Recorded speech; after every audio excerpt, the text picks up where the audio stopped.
further to my post about Warrigal Greens over winter, if you do want warrigals to survive, see how these ones are nice and lush as compared to the previous ones? That's because these have been sheltered.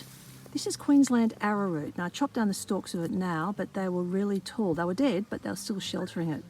Don't ask me why Queensland arrowroot grows in our cold, frosty, dry region, but it does. And I'll talk about it separately. It's not native, but it's a very handy, remarkably lush looking plant. But it's sheltered the warrigals. So there's really lovely lush plants, not at all frost hit. That is a Warrigal Green seed capsule. Once you get your eye in, you realise all this is Warrigal Greens.